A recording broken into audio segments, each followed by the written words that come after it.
Detroit's long-term debt is $18.5 billion. 30,000 retirees are owed nearly half of that. Part of it caused by Detroit's plunging tax base.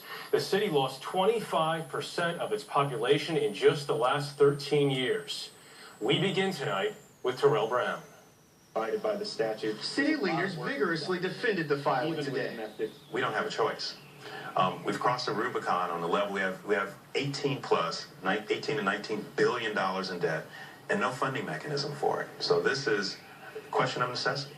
The city has been called an urban disaster area. For Detroit citizens, Michigan Governor Rick Snyder says bankruptcy protection is the only way forward.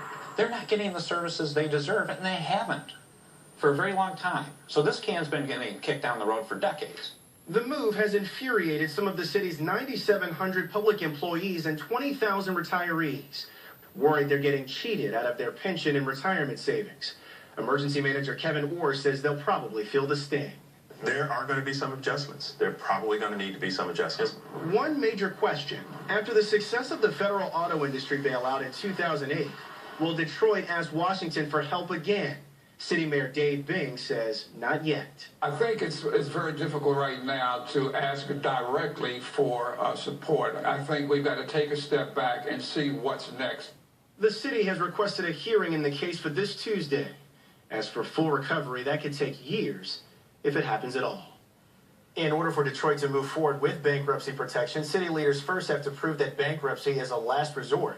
If approved by a federal judge, a plan for reorganization will be put in place and voted on by the city's creditors. Jeff. Terrell Brown, thank you. Detroit is home to one of the most prestigious collections of art in the world, and one of the options on the table is for all of that to be sold. But it's not so simple.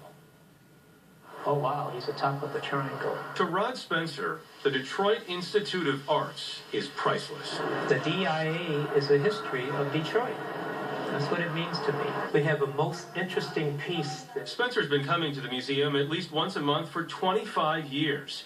But now the city is talking about selling everything from works by Van Gogh to Picasso to the original Howdy Doody doll. Will it go to a private collection? Where will this go? We must address these issues. Detroit's emergency manager, Kevin Orr, says all assets must be on the table to appease the city's creditors. Experts consulted by the Detroit Free Press valued the works at $2.5 billion, around 10% of the city's potential long-term debt. But it would be challenging to sell the work quickly. It would just flood the market. There are only so many billionaires that could absorb all of that material. There's also the question of whether it's even Detroit's art to sell. The state's attorney general issued an opinion that the collection is held by a charitable trust for the people of Michigan, meaning the city doesn't really own it, the citizens do. Ford Bell is with the American Alliance of Museums. Detroit is trying to rebuild, and they're going to go through this rebuilding process. And the museum absolutely can be part of that. The collection is there to make it a great city, to provide that foundation for the city's recovery. We're talking about selling history. How can you sell family history?